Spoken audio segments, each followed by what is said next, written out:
సంఘ పెద్దలు చెప్పి ఉన్నారు. మీ అందరితో నాకు ఒకటే మనవి, మీ అందరికీ తెలుసు, మీ బిడ్డగా, ఈ గడ్డపై పుట్టిన బిడ్డగా మరి ఒక సాధారణ కుటుంబంలో పుట్టి అంచెలంచెలుగా ఎదిగి మరి మీ ఆశీర్వాదంతో మరి అనేక కార్యక్రమాల్లో విజయాన్ని సాధించాం. విద్యాపరంగా కావచ్చు, వ్యాపార పరంగా కావచ్చు, రాజకీయ పరంగా కావచ్చు, మరి బ్రహ్మాండంగా ఈ నియోజకవర్గానికి పేరు తెచ్చే విధంగానే మరి కార్యక్రమాలు చేసినాం, విజయవంతమైన.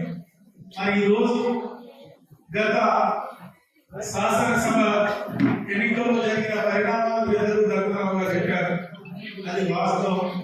2 పర్యాయాలు ఈ రాష్ట్రంలోనే 2వ స్థానంలో నిలిచిన నేను 3వసారి గెలిస్తే మరి ఏమి జరుగుతుందని కుట్రపూరితంగా కావాలని కడుపులో కత్తులు పెట్టుకొని కౌగలించుకొని మరి ఇబ్బంది పెట్టిన పరిస్థితిని మరి అధిష్టాన దృష్టికి తీసుకురావడం, అదే విధంగా ఈ 10 సంవత్సరాలుగా భారతదేశ పరిపాలనలో మరి దేశం కోసం, ధర్మం కోసం మోడీ గారి నాయకత్వంలో ఏ విధమైన పాలన జరిగిందో దాంట్లో నేను కూడా భాగస్వామిని కావాలి.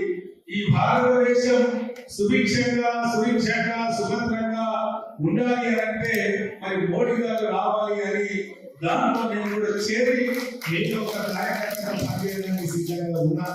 మరి మోడీ గారు ఆశీర్వదించి మరి పార్లమెంట్ అభ్యర్థిగా నీ వద్దకు పంపారు. మరి గెలిపించుకోవాల్సిన బాధ్యత, అవసరం మీ పైన ఉంది.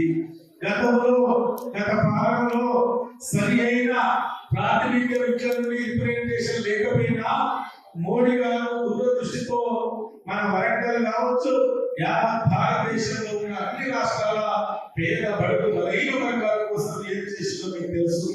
ఈ రోజు మన నియోజకవర్గంలో మరి గ్యాస్ కనెక్షన్లు కావచ్చు, ముద్రా లోన్లు కావచ్చు, టాయిలెట్ కావచ్చు, సిసి రోడ్లు కావచ్చు, శ్మశాన వాటికలు కావచ్చు, డంపింగ్ యార్డ్ కావచ్చు, మరి పేదవారికి కావాల్సిన అనేక కార్యక్రమాలు సమకూర్చిన పరిస్థితి మీ కళ్ళలో ఉంది, మీ గ్రామంలో ఉంది, అది మీ గుండెల్లో ఉంది.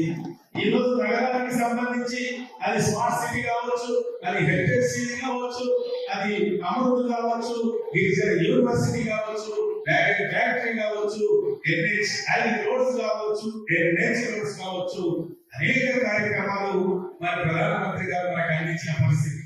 మరి 3వసారి ప్రధానిగా మోడీ గారు అవుతున్నారు అనే పూర్తి విశ్వాసం, నమ్మకం సగటు మనిషి నుండి, కార్మికుల నుండి, కర్షకుల నుండి, మేధావుల నుండి, పత్రికా మిత్రుల నుండి, అందరి నుండి కూడా 3వసారి ప్రధానమంత్రి ఎవరైనా అడిగితే ఏమంటున్నారు?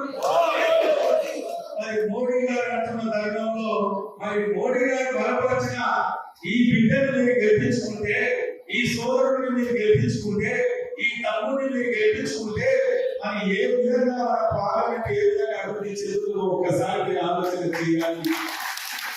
10 సంవత్సరాలుగా మట్టపేట నియోజకవర్గంలో ఒక ప్రణాళిక ప్రకారంగా ఏ విధంగా అభివృద్ధి చేస్తూ మీరు చూశారు. ఈ రోజు వరంగల్ పార్లమెంట్ ఏ విధంగా అభివృద్ధి చేయాలని ఒక ప్రణాళికతో ఉన్నాం.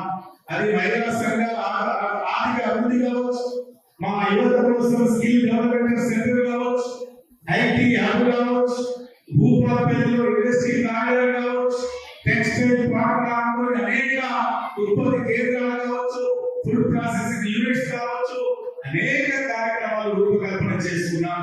మీ ఆశీర్వాదంతో మామూలుగా